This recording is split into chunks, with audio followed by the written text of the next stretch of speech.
town you never heard of. Hey everybody, welcome to the Common Folk Podcast with Ben, Morgan, and Andy.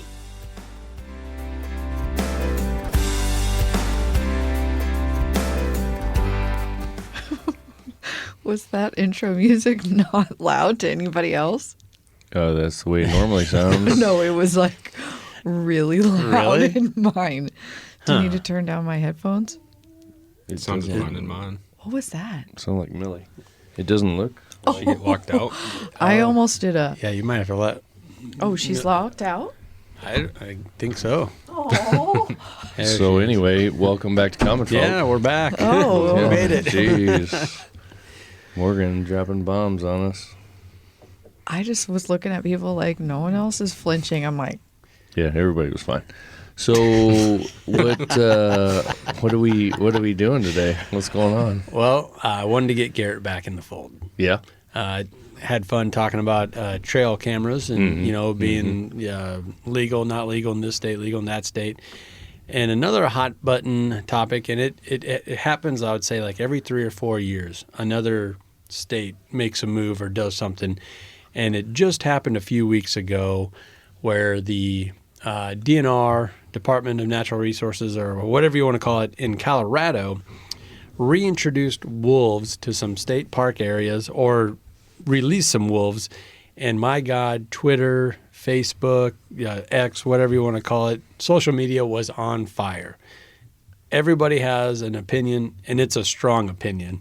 There's no middle ground. Yeah. You love wolves, you hate wolves, you think they should be there, they need to be there, they should not be there. It's, I'm not in Colorado, I'm not up in the mountains. yeah, I don't know. So I'm just sitting back watching this thing go down.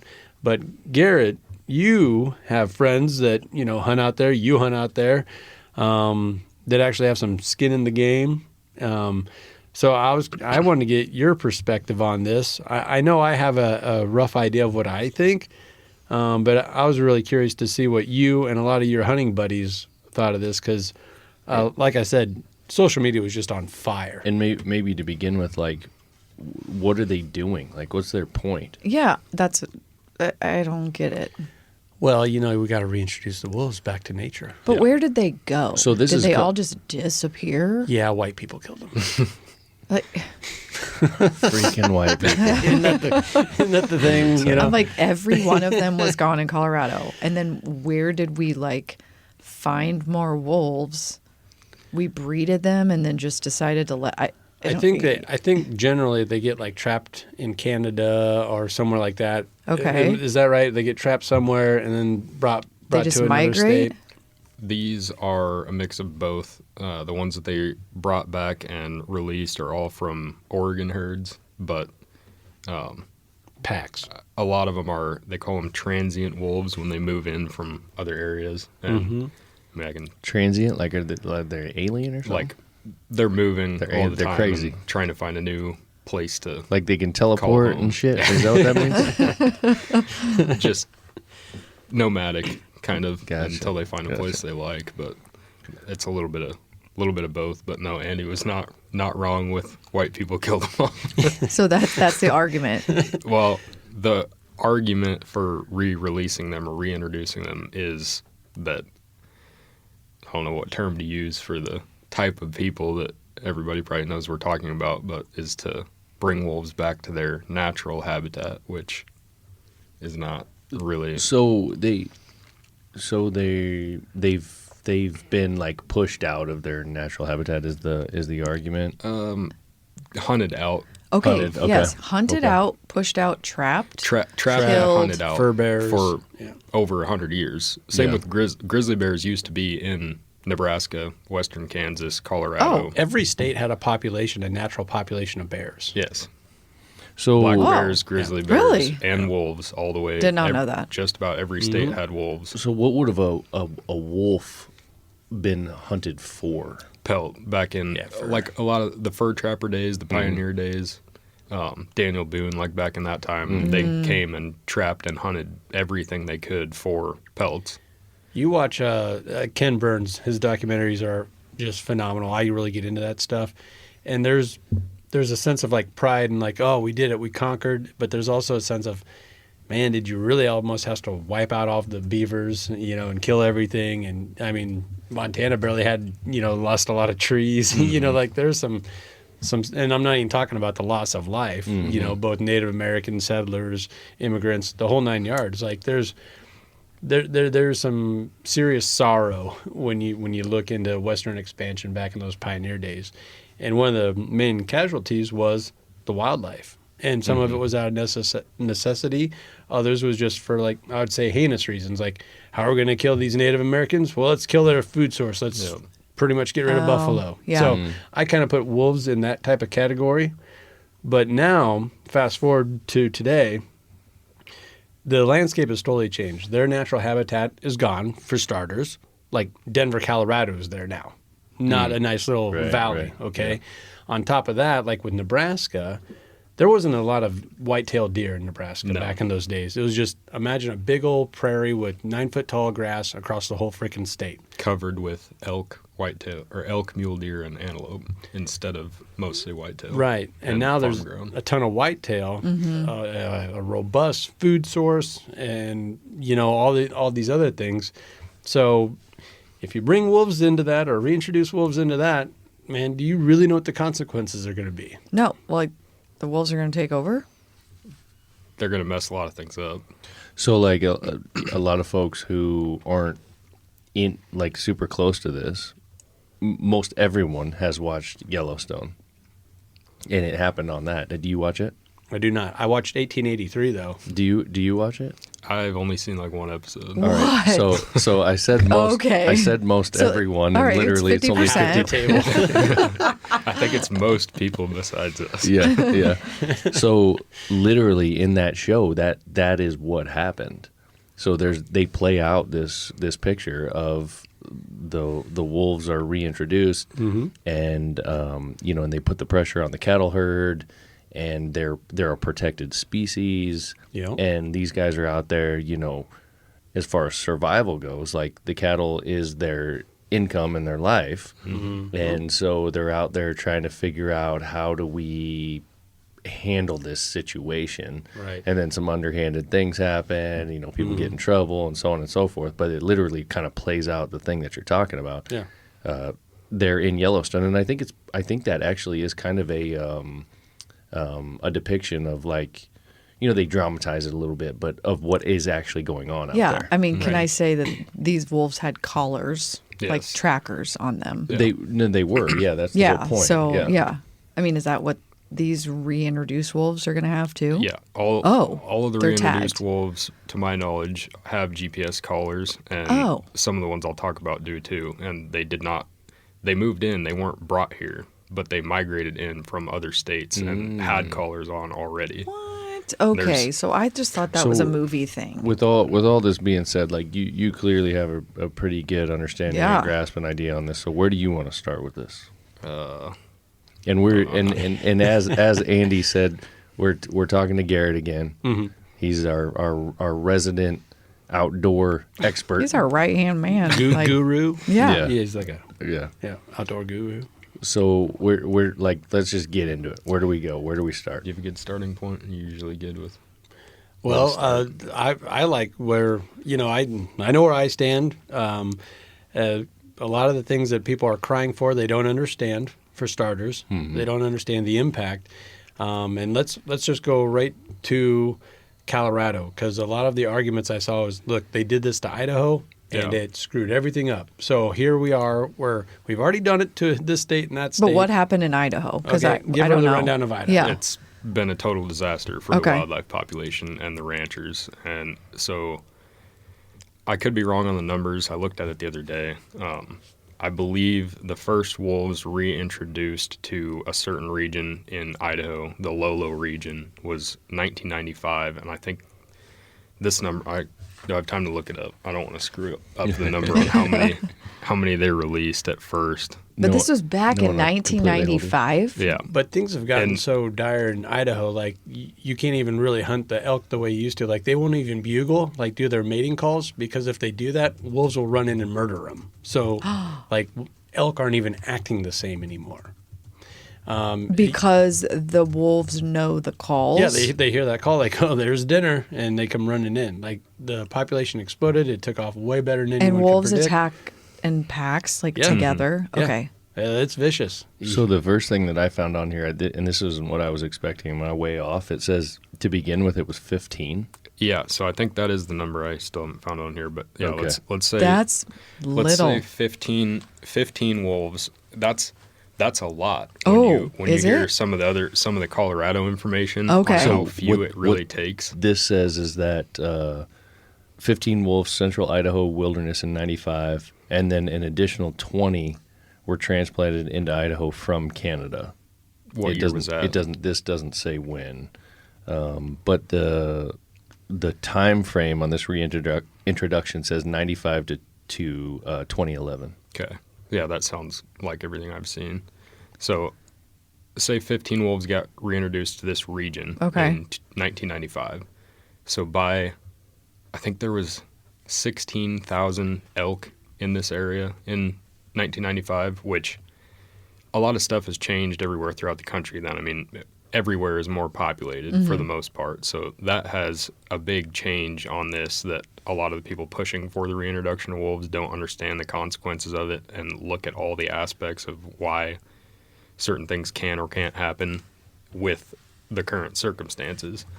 But from what I know, they expect by 2025 there will be more wolves in this region than big game that they're hunting. So I think like 2022 there was an estimated 800 wolves in this area and Wow. 1,000 elk. So 16,000 So elk. they just like are like little rabbits. So, They yeah. just breed like What are they- crazy. Wait till you hear what is going on in Colorado. One What of the- went on in Colorado Yeah. before the reintroduction. This is not, everywhere is advertising this as the reintroduction of the first wolves brought back to Colorado. It's not. They're not the first wolves back in Colorado. No, the transcends. They're moving. Yeah. Yeah, and you're not going to get a more efficient killer than a pack of wolves. And one of the things that just really you just didn't account for, elk weren't ready for this. They just assumed that a wolf was like a big coyote. So like they wouldn't even run from them. So a pack of wolves would come strolling up to a herd of elk, and the elk was like, "Oh, look at this guy," and it was boom, like, they're "We dead. don't even have to hunt you." All right, here we go. So, I mean, that's why you're seeing these crazy populations go with 16,000 to 1,000. In less than 20 years. Whoa. Meanwhile, it went from 15 wolves to 800 wolves. Oh my Do you think that's gosh. sustainable? You think that's good? Do you see why? But and you can't cattle are hunt getting- them. In Idaho and Wyoming now you can. Oh, now. But It's like, it's what, 20 gone. tags? Wyoming is shoot on sight. Oh, I wow. don't know exactly what Idaho is, but probably shoot on sight at this point too. Which means they've gotten to the extreme, like where Yeah. people are Yeah, like, they're, "Oh shit!" they're well past the point of Yeah. being able to be at a manageable level by humans. But by once human you see control. that, why, again, then my brain keeps going to Colorado. Why would they think That's- this is like, That's a- the big question something to from do? everyone. You've seen how it's failed in every aspect and had all these negative effects in other states, yet they still allow it to be pushed for. So but they think they're going to do it different? there's a lot of I don't want to get into like political conspiracy theory type stuff, but that's a lot of what I mean, people are talking about. you can, with if what you like that the point is just to wipe out like wipe out. hunting Yeah, and it's- outdoor activities. So Okay. your people that are, and I'm not pro wolf or anti wolf. Like if they're going to be there, which they were naturally, Yeah. then they need to be managed and managed properly. So I'm not like kill all wolves, but the anti hunters are typically pro predator, which doesn't make a whole lot of sense because Yeah. I think they don't understand exactly what and how these predators kill the little Right. cute fuzzy wildlife they Right, see like yeah, deer and elk. Yeah. Yeah, like as an example, like people don't realize, they think like let animals live and love and do all the things they want to do, but and people think of these stories like, well, they have to eat, and they take other lives and that's how they live and it's a circle of life and so on and so forth. right here on the farm, and a lot of folks who live on farms and understand how these things work. You got chickens, okay? Raccoons start coming around. What do raccoons do to chickens? They snatch them up, they rip their heads off, and they throw the bodies in the ditch. And then they leave. Mm-hmm. They're not like, it's not like they're having a meal. Right. Yeah. They're not eating them. They're terrorists. Yeah. Well, our neighbors, some wild dogs got into their pheasant farm and just ripped apart a ton of it. And it looked like they just did it for fun. Mm-hmm. And then strolled on out of there. Yeah. But is that what wolves are doing? They don't eat? In a lot of cases, yes. Okay. Especially when they have litters, they're teaching their pups how to kill, how to hunt. And I mean, they're killing multiple and they're animals. Killing, and then they're just leaving it. Yeah. Oh. It's not a kill. Straight attack. It's not a kill for like for food. Yeah. Mm-hmm. Yeah. Which isn't that the circle of life when you're eating what you kill? But and when it started, Idaho had an abundance, so they could get away with that for a while. But by the time that snowball started going down the hill, it was too late. Mm-hmm. Now you have a thriving wolf pack that broke off into another wolf pack that broke off into another wolf pack. In my Google search, the next 2 or 3 down that came up was an NPR article, and this was from May of 21, and it says a new Idaho law calls for killing 90% of the state's wolves. Jeez. So apparently the legislators decided step it up. It's time for these guys to go. Well, you're also running into some really terrible deals where in those areas you have a lot of health nuts and those types, right.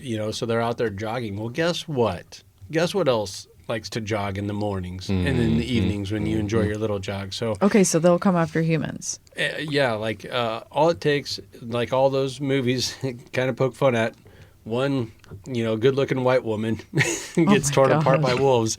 When she's jogging. and then legislation gets changed. It's on, now it's on. It's the same thing with grizzlies, which are now a huge problem in Idaho, Montana, and northwest Wyoming, like Yellowstone area. Mm-hmm. Because now people, like, grizzlies they obviously hunt. Like, they're predators. They hunt big game. Yeah. But they're not near as efficient as wolves or mountain lions. Like, they're not running down multiple animals, killing them.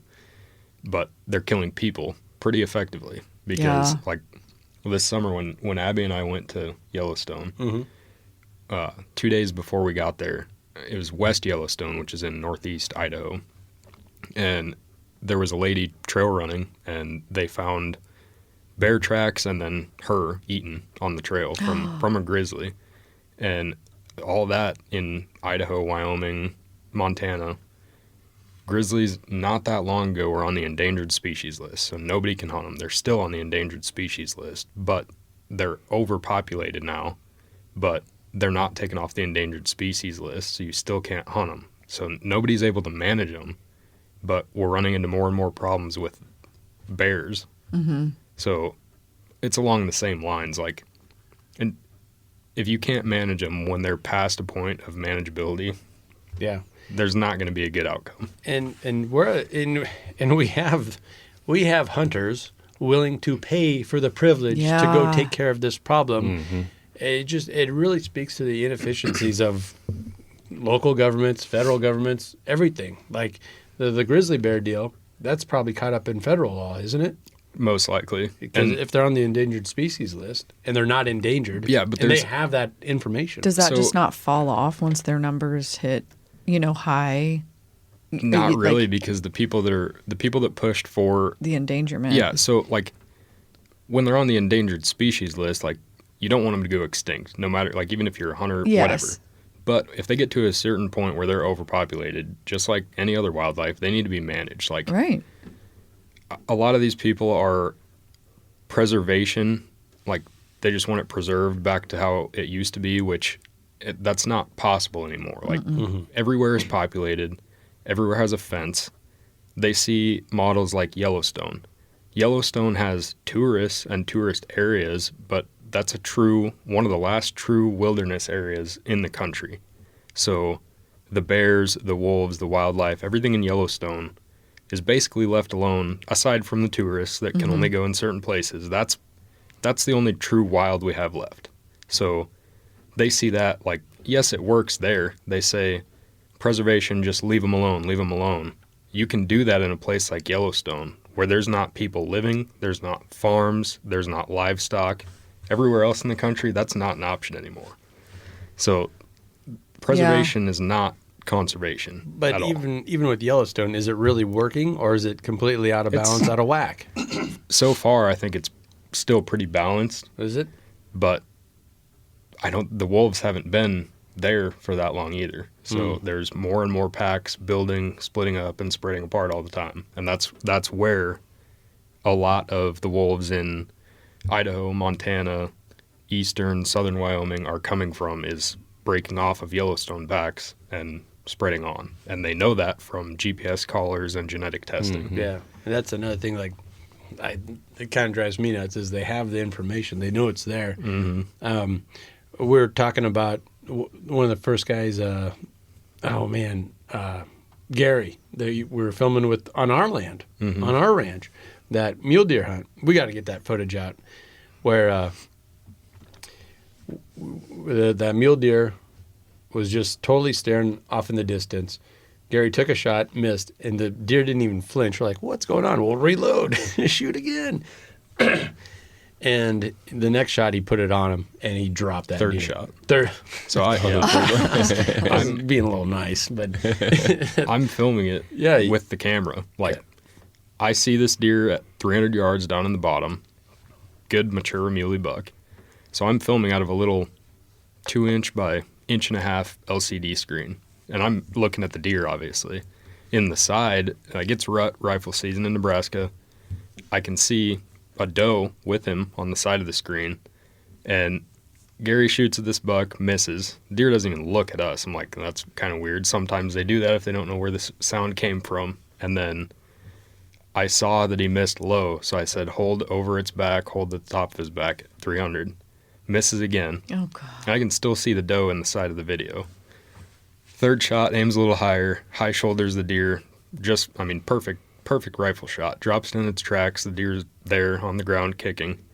And I zoom out and film Gary's like post-kill. And then he's older, can't get around as well, so we parked the truck like 100 yards from the blind on the back side of the ridge. And I bet we got out of the blind no more than 2 minutes after the shot and went over to the truck because he needed more ammo, and it was right at dark at this point. So he goes down to the truck, and I just stayed on the top of the ridge, and I walked a little farther, and the deer's gone. So I'm like, I run back down to the truck. I'm like, I don't know how it got up or where it went, but your deer is not there. So by the time we walk 300 yards down there, the deer's nowhere to be found. Oh, God. that's a big muley buck. So it's a big mature buck. Yeah, 300 plus pounds live weight. And we find kick marks, found where it died, blood, no deer. Walked around with flashlights, can't find anything. Went back to the cabin, and I put the SD card in my computer and watched it on the computer screen. What I thought was a doe was a mountain lion. And this was, so that was the second weekend. And Neil, on like Tuesday before the last weekend, was sitting in Neil's blind is what we call it, and he was sitting there and said he watched a mountain lion stalk a yearling buck in one of the draws across from him. And I walked around, at the time it wasn't legal, now it is, so I don't really care. But the rest of the week scouting, I walked around in there with your 9mm. Hell yeah, and you did. All I had was a bow tag, and I had, I'm hunting, but I had my bow strapped to my pack with the 9mm in my hand because I knew there was a mountain lion out there. Now I'm not as concerned about them, but so we're watching the footage. First shot, the deer's standing broadside next to a cedar, and plain as day, you can see the mountain lion standing 15 yards behind the deer, stalking it like wide open pasture next to a lone cedar. Just creeping like you see on the Outdoor Channel. It is crazy. First shot, when he missed, the cat ran like 30 yards farther and stopped, looked back. The deer's watching the cat. Second shot, the cat runs under a big cedar tree. Third shot, the deer drops, and as soon as the deer hits the ground, the cat runs into the trees right next to where the deer's laying. So the next morning, Andy, Gary, Neil, and I went out there with 3 or 4 dogs. 3 dogs? Yeah, we wanted as many dogs as we could. Looking for the deer, expecting to find it, relatively close. You found 3, partially buried and eaten carcasses yeah. like each one of them looked like they were 2 or 3 weeks older than the last. Yeah, about 3 weeks apart. More decay, ripped apart a little more. Yeah. And we found drag marks 250 yards down into the bottom of the pond valley. Yeah. Still to this day, I've never found that buck. So we're guessing it got drug up into one of the big trees. And they'll do that. They'll take it up a tree. Yep. Yeah. Yeah, so that's what cats do. They'll make a kill if it's in an area they live, like a deer-sized kill that they can eat on for multiple days or weeks. They'll kill it and then bury it with dirt, grass, whatever they can find, and that's what Andy found. So it had been living there for a while. So we actually showed that footage to a game warden, and this was back in the day, and he even said, "Oh, that's a coyote. That's a coyote." Really? It is undeniably, there's no way you can look at it and not say that's 1,000%. I mean, it's plain as day, mountain lion. That's just what I'm saying. Like, we have the information. I'm showing you video evidence, and we can't even get to the conversation. We're just stuck with this denial. Like, no, wolves are part of Mother Nature, and Mother Nature needs its wolves. It's like, no, this is modern day Idaho, and it's not what it was. It's not 1883 or whatever. Yeah. So like, I feel like we're more equipped now to do a better job of managing these things and actually having this place in an area for wolves. Yeah. And In balance. I think the thing with wolves, for me, like I've never looked into this like you guys have. So my understanding of wolves is all the things that I hear in like marketing, essentially, which is that they're badass. Like if I'm a strong man, I'm a wolf. You want to be a wolf. Like I'm not a like, weak people or Sheep. yeah. Sheep. Or there's like or the ones that can really do something. They're wolves and they wear sheep clothing, and there's all these like marketing things, Yeah. But it's basically that the animal is strong and dominant, and these are all Vicious. the things that you want to be, so like they're glorified. Which, they're not. It's not wrong. Like, I think they're amazing animals. Bears, mountain lions, wolves, all of it. They're awesome. But I think it's because these people are so detached from real world, especially nature. They don't understand, like, we're humans. We're not the top of the food chain when we're out there. Unless these animals are being hunted, they have no reason to be afraid of people, especially grizzly bears, black bears, mountain lions, wolves. They don't want to be afraid of you because they know they are the top predator in their environment. Yeah. Yeah. I think a lot of these people are they don't understand the fact that they're not these cute, cuddly little animals that need to be protected, because that's not the case. Well, and that's my point, is that it just has all this like bravado and it's so cool and everything. And so, why wouldn't we want? Yeah. Why wouldn't we want I love those wolves, bro? Yeah, why you don't would- like wolves, bro? Yeah, why wouldn't we want to bring them to the scene? Yeah. But when you look at it from on the whole picture, from a conservative standpoint and from conservation and building other breeds up and keeping sport out there and those kinds of things, like it seems like it's just a really bad idea.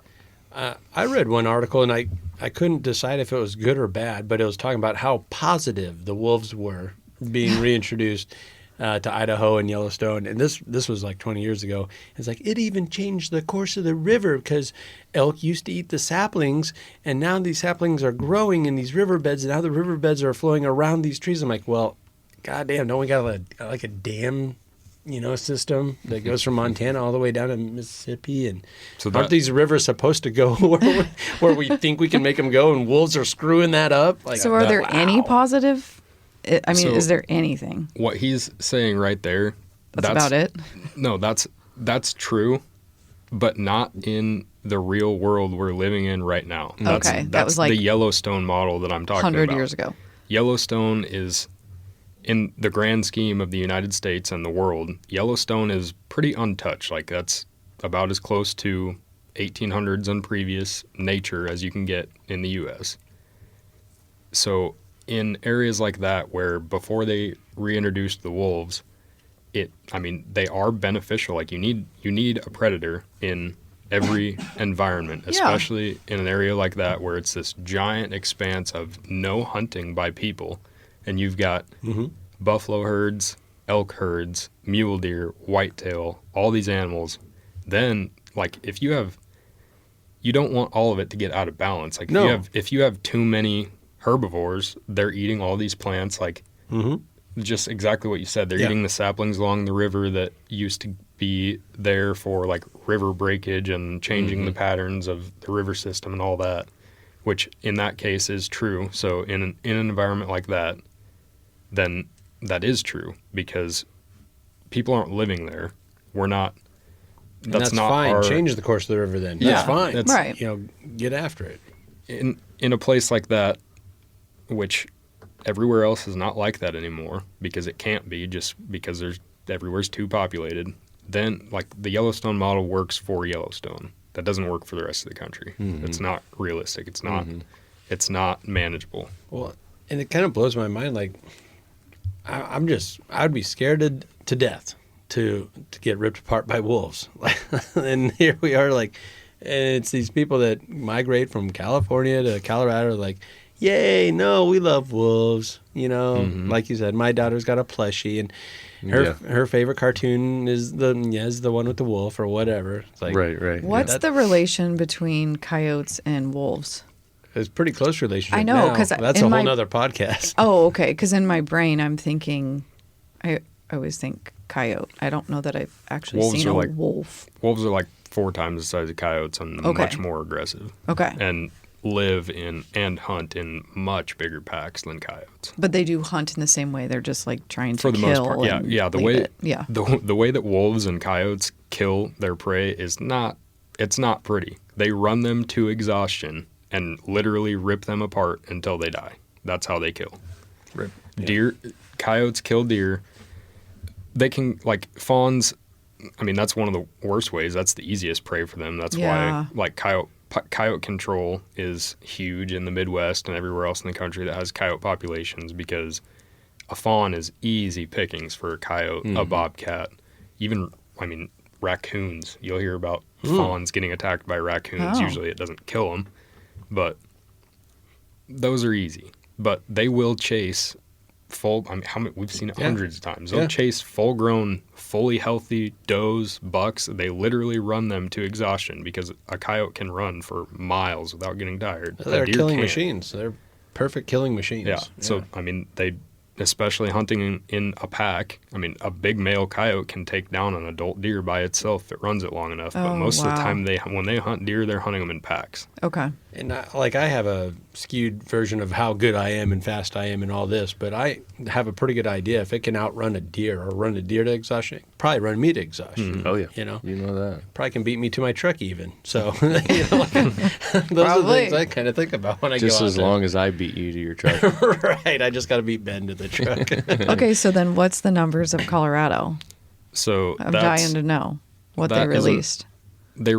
They released 6, I believe, at first. Okay, so it is a lot smaller than 15. That was Idaho. Well, the plan is at least 15. Oh, they're going to increase it. Yeah, still within the next month or so from an Oregon pack or multiple Oregon packs.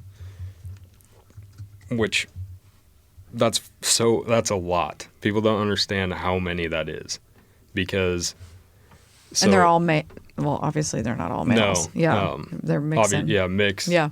And I believe they're all collared. I don't see why they wouldn't be. Like, you'd think they would want to be able to get as much information from them as possible, especially if they have them trapped already in their hands. I would imagine they collared all of them. But all these headlines saying that it's the first wolves reintroduced in Colorado, that's so far from the truth. Wolves were obviously native to Colorado. Yeah. But the first recorded case of wolf predation in Colorado on livestock was like 2 or 3 years ago in northwest Colorado, like 10 miles from the Wyoming border. And this rancher had, not just him, it's multiple people in this area, ranchers, especially in wintertime when they have their herd out of the pasture and they're near the houses, which is even worse. One collared male from Wyoming, from the Yellowstone region, made its way across the border into northern Colorado. And then, or I think a female came off first, and then a male came in. They had one litter of pups. They had 6 pups. They didn't have predation problems on the livestock until they had that litter. Oh. In 2 years, one of those males, because it's one of the only 2 collared, was confirmed to kill 18 livestock animals from one area. 17 that the state has compensated for. Okay. So CPW has to provide compensation for whatever livestock is confirmed wolf kill, and they can tell that by triangulating the collar at the time of the kill. So they can confirm that wolf was there, obviously tell in the way that the animal was killed if it was a wolf. So one of those males was the dad of this litter of 6 pups was confirmed to be at 17 livestock kills, cows, and then 1 farm dog. They don't compensate for the dogs, and they'll only compensate livestock, I believe, up to $15,000. So most cows are not worth that, but there's a lot of horse ranches and expensive bulls for breed stock, and I mean, you could have a $100,000 horse get killed. Yeah. Easy. They're only going to cover $15,000 of that when they brought him in. Yeah, so he ran out of that money long before he got to his 17 head of cattle. And what would happen if you did take one out that had a collar? You'd go to jail. You're in trouble, aren't you? So the female of that pack, so those were the first 2 recorded, and that was within the last 3 years. And those 2 from Wyoming just happened to meet up, have a litter of pups, and then they started killing all these animals basically to teach the pups. And that's like, I think that rancher that's done several podcasts, and I've listened to a couple of them, which is how I know some of this.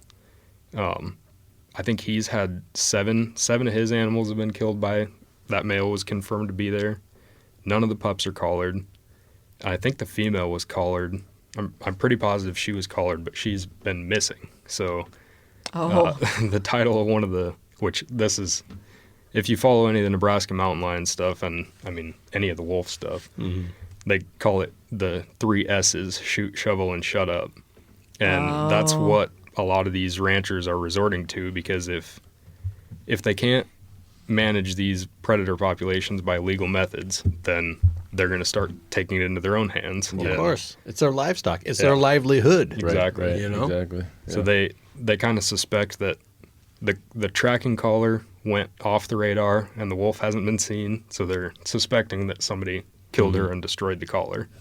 Right. Which, again, in Yellowstone, not to spoil it for you, they did that and then sent the collar, though, down the stream. Or like, so it was still kind of moving. Yep. But and I've heard anyways. stories of that in Nebraska of Okay. people with mountain lions that shoot the cat and either throw the full carcass in the river or a And creek. just let it go. And yeah. then, because I mean, that's a whole other, You don't want it on your hands type of thing. Yeah. that's a whole other thing. But, Huh. and then three of those pups from, I think this was just from genetic testing. So the main area, so these wolves have a huge range, but the main area that And this ranch is in Colorado? Colorado, but it's 10 miles from the Wyoming border. So how can they say reintroduced when we're talking about this? Yes. Yeah, that's what I mean. This was these were the first documented, like CPW confirmed. So how many there's been before that, who knows? And there's a whole process for it to be confirmed a wolf kill. And I mean, there's the same guy that's had these animals killed. Between him and his neighbors, I mean, they have dozens of missing livestock that are not confirmed, that are probably part of them are wolf kills. But so that ranch is 10 miles from the Wyoming border, and people on the Wyoming side of the border, like on the border, started calling these wolves from that pack across and killed 3 of the pups. So that they know of. So the female's missing, 3 of the pups have been killed, and one of the male pups is collared, and then the alpha male is still collared. So they think there's still 2 more pups from that litter. This is just 2 years.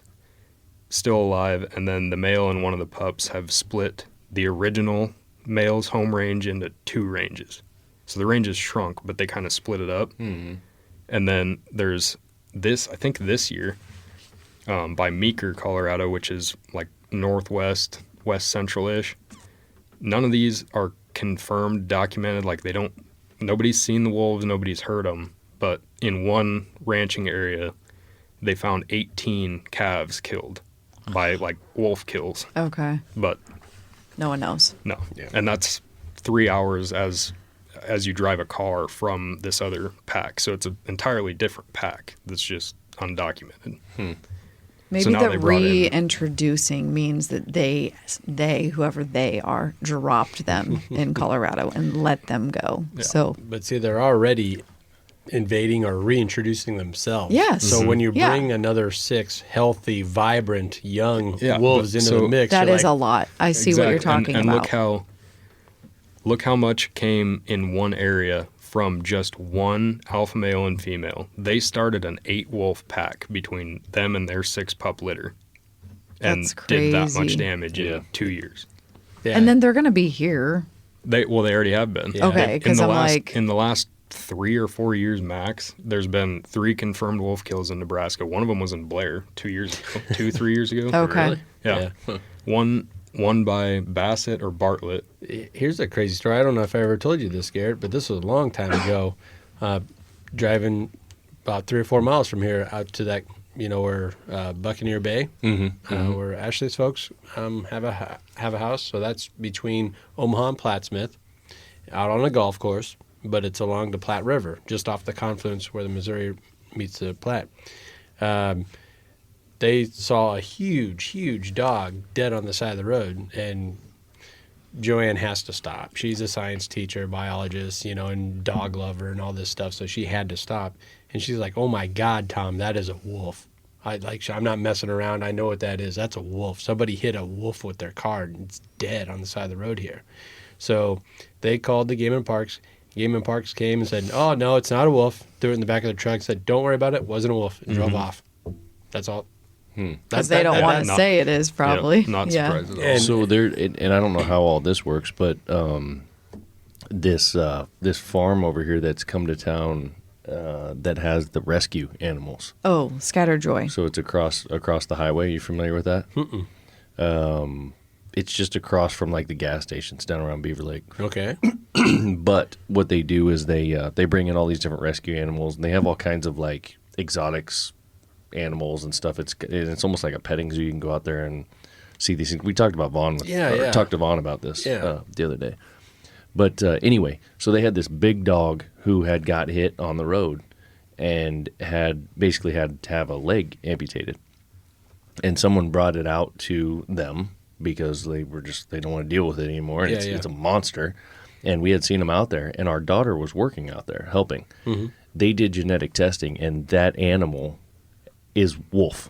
Has full on wolf in it. Like 100%. it's not 100% wolf, but it has the genetic structure or whatever it is of wolf. They said this animal It's is like wolf and is something else. Wolf. Well, and so, it's right. It's yeah, just it's right across over the So highway wolves over are mating with dogs? Well, that's the conversation I was going to with you and coyotes. Yeah. My dad's first cousin, he's awesome, but he's crazy. He lives down by Grand Island, and he's got a giant fenced-in property, so they can't get out. But he has his own pack of wolves, like actual timber wolves. Oh, no. And he had a litter with the timber wolves and St. Bernards, and those puppies are gigantic, like a year old, and they're way bigger than the full-grown wolves. Mm-hmm. But they're kind of, I don't know, he's fine with them because he's been around them his whole life, but he puts them away when people come and has them in the kennels, but they're kind of unsettling to be around, honestly. I bet. I would think so. Can't even think of what that would look like. A Bernard and the Huge, yeah. Jeez. But that's a whole nother issue. Like when a wolf comes up on a coyote, it's either going to kill it, rape it, kill it, whatever. It's not going to work out well for the coyote very often. But they did start crossbreeding, and now you're seeing a lot of these, what do you call them, cow wolves? Coy wolves. Coy wolves. And it's like the worst of the worst because you're getting both of the best attributes of both animals like amplified. So it's Oh not my as big, gosh. but it's still nimble. It's not scared. It's more aggressive. Like it's the worst of the worst. And these animals are pretty much everywhere. Like every city. I don't know about coyote wolves, but coyotes are like in every city. Oh yeah. Coyotes and foxes. I mean, foxes have pretty much resorted to living in cities because coyotes kill them in natural environment. So I mean, Yeah. that's pretty common. But I think like the coy wolves is mostly like northern Minnesota, Wisconsin, Canada. I mean, anywhere that there's wolves and coyotes, it's a possibility, obviously. But Yeah. That's crazy to hear all that about wolves. I guess I didn't know. well, it gets way crazier than that. Oh, There's a collared wolf from Idaho. I don't remember. They've all got numbers, and I think this was several years ago. But this one male wolf from Idaho did a 1,300-mile journey from Idaho and ended up settling in Northern California, Southern Oregon. That one alpha male started a pack there. That now has resulted in 6 other entire packs just from that one male. And when you say a pack, like what's an average number of a pack? That I guess I don't know what the Like qualification for that is, but like whatever. 2 or 3 or more. No, but Yeah. it's a killing pack. It's going to take down an elk. It can definitely take me down on a Well, jog. So the main pack that wolf started is the rogue pack, and that's still to this day like the most, I don't remember what word they use, depredation, but that pack has killed more livestock than any wolf pack in U.S. history, just from that one wolf. and that someone is still tracking all this and letting them live is mind blowing to me. Mind blowing. That Especially when why you are have a we tracker, not? like you could go find yes, them. let's Yeah. go find this guy and put him down nicely. Yeah. It's really not that hard. Yeah. I It's guess just what am so- I missing? I It's don't so know. frowned It just- upon by yeah, the people that are the loudest about it. Okay. That Yeah. also Yeah. have but they're the not least- losing. They have the least right to Exactly. be loud about it. Like, Well, and those type of people, we keep on calling them those or them, but you put out a little YouTube short of of our last hunt, and it was the perfect 10, that deer that we have 4 years of history with, cultivating all this stuff, and it was the kill shot of me taking the shot, and then the walk up moment and all that stuff. Then people are just, there's a few negative comments like, "Oh, tough guy. Oh, you murderer," and this and that. It's like, man, that's not what this is about. I'm not proud because I killed something or whatever, But that's all they kind of see or equate it to. It'd be interesting to hear what, like the rangers or the people. I don't think you can get an honest conversation out of them. Okay, and that was going to be my next thing. Was I bet they have their own opinions, but yet their jobs kind So, of preventing them to yes. voice them. with the latest Colorado release, I guess the only public release of wolves by CPW. There's a lot of stuff already. That was only like 2-3 weeks ago. Yeah, But yeah. there's a lot of stuff already on social media about it. And supposedly, I mean, I wouldn't be surprised at all if it's true, but supposedly people have talked to some of the Game and Parks officers. Like, some people have issues with, like, game wardens, which if you're not doing anything wrong, you shouldn't have an issue with a game warden. But saying that a lot of these wardens are entirely against it, and that Game and Parks, which we've seen it in Nebraska, Game and Parks might be against something and advise against it. They should be the ones with some input from the public. Game and Parks should be the ones managing our wildlife. That's just simply not the case. I don't know if it's the Colorado State Senator, but somebody above Game and Parks that made the decision, or CPW in Colorado. If you watch the video of those wolves being released, he's got a big smile on his face. He's an anti-hunter. If you look at the faces of all the wardens that are standing there releasing them, Not happy. frowns, angry faces, not happy, and they're the ones out there on the ground dealing with the public about it too. Right. So they're getting it from multiple directions. So it's political. Yeah, that Of senator course, yes. he gets to go to an echo chamber and like, way to go, way to Right. save the environment. It's like, no, actually they're destroying it. Yeah. Yeah. And most people that are, given there's some that are not, but most wardens, anybody in Game and Parks, is probably an outdoorsman.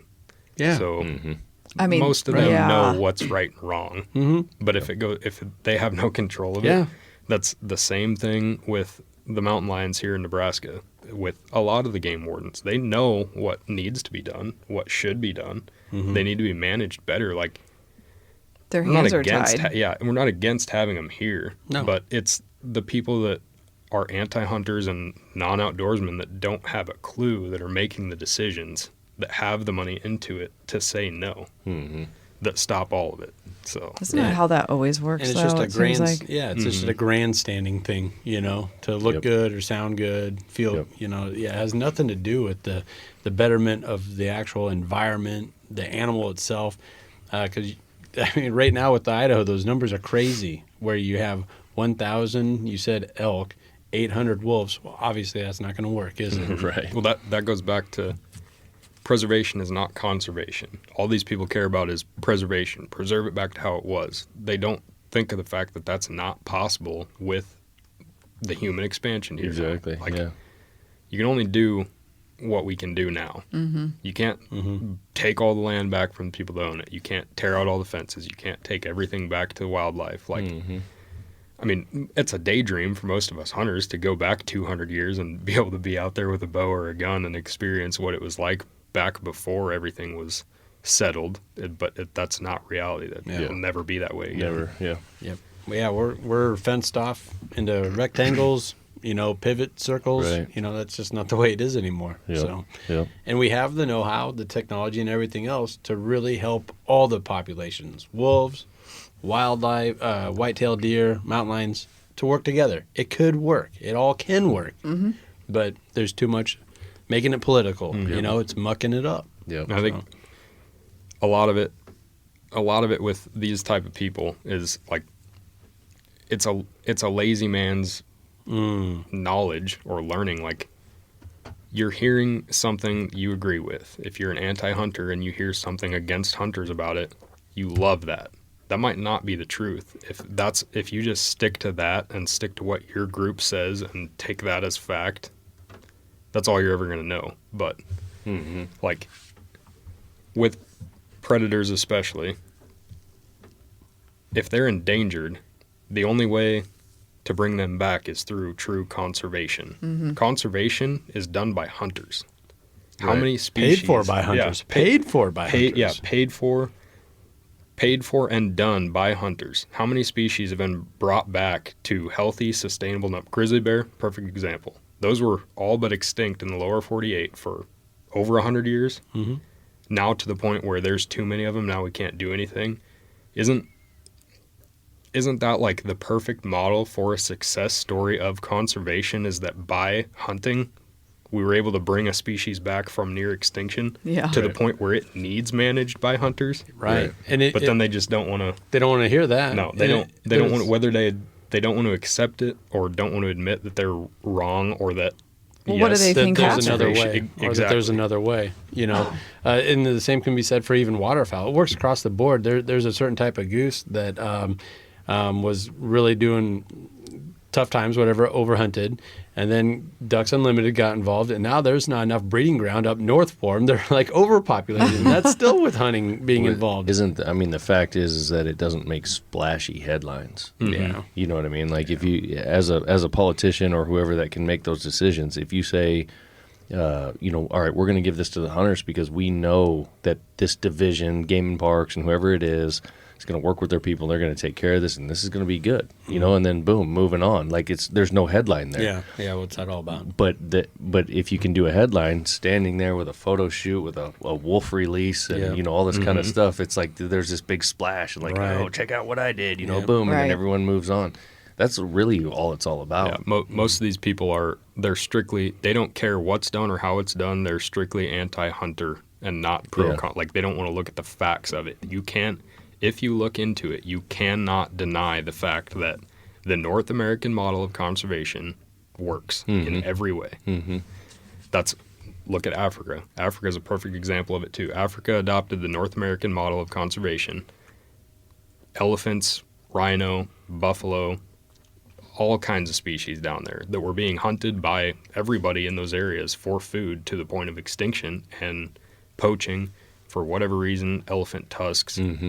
Hunter dollars brought that back. If you put a price on those and start protecting near endangered species by selling permits for hunters once the population gets to a point where it needs managed, all that money is going into the conservation of them, which is bettering the population and bringing more money to these areas that need it to give them better and more sustainable ways of survival rather than just slaughtering everything there because they need to eat. Yeah. And that's a great example, too, where they'll auction off those hunts for hundreds of thousands of dollars sometimes. And one of the most recent ones that I thought of was a really old line, like a gnarly line that wasn't even good to have around the Pride because they do stupid stuff, right? You know, they're not. Yeah, there you go. Oh, boy. So he gets shot, and it starts this spark that sparks this fire where, oh, you murderer, you killed the lion. It's like, no, it actually helps the Pride because he was picking off the weaklings of the Pride. He was ready to be retired, and that hunt paid for so much conservation for the betterment of everything, all wildlife. And that hunter that shot that, I don't even know what that hunt went for. Let's say $50,000. That's $50,000 more dollars than you put towards anything in Africa. Yeah. Oh gosh. So let's just start there. Yeah. Like, Absolutely. how many?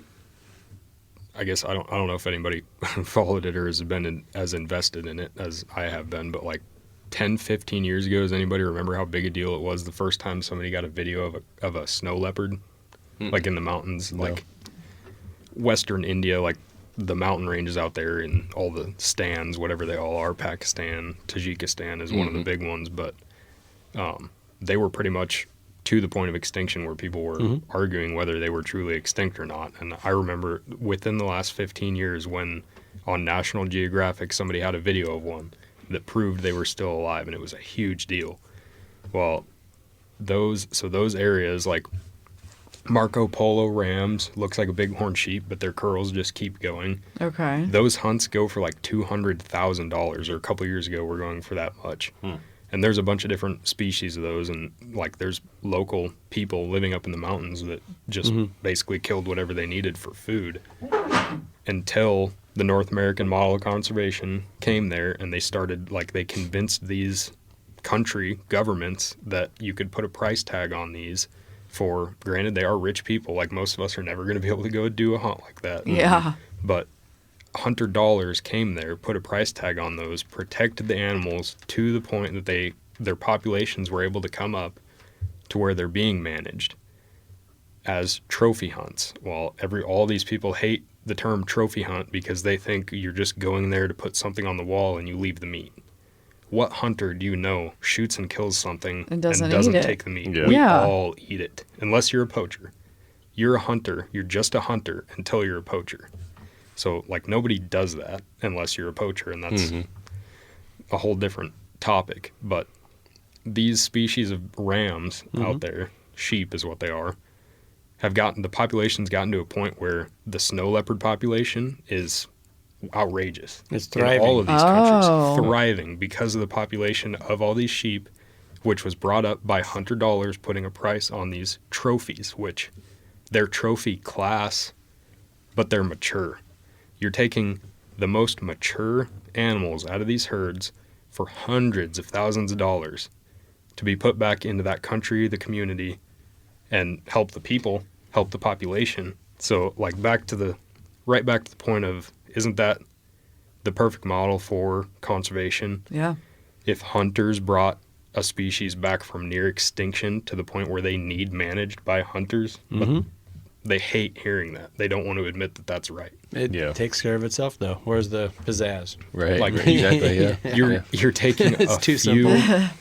a few specific animals. Say you kill 3 rams out of a country for $200,000 a piece. That's $600,000 to that area for 3 animals. But you brought multiple species literally back from extinction to the point where they're thriving. You can't deny the facts that it works. Right. And the apex predator, too. The snow leopard. Yeah. Crazy. It's interesting, man. Yeah, it is interesting.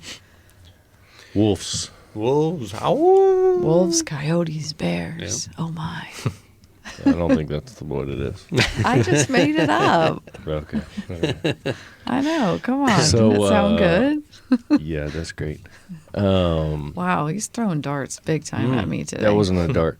I think we're not going to do another shot. We did a shot last Last time. last episode, so Oh, I we'll was let looking you have forward some to it. afterwards. But I do want to give a shout out to Soldier Valley Spirits for hooking up with us and letting us have some of their liquors, their bourbon, their vodka. Yeah. The stuff's awesome. Hell yeah. Folks need to check it out. One of the most patriotic and veteran supportive organizations that we've ever talked to. Veteran owned, veteran supported, all of it. Yeah. Yeah. And it's pretty cool that every time you buy a bottle or any of their products, I don't care. Go to the distillery and buy a T-shirt. You know a portion's going back to help veteran charities. And that is their big thing that they wanted to hammer home with us was that every time they sell something, part of that goes back to those charities, back into the community. So check it out. It's available locally, probably just about anywhere you are, certainly here in the Midwest, but all over the U.S. And it's, it's one of my new favorites for sure.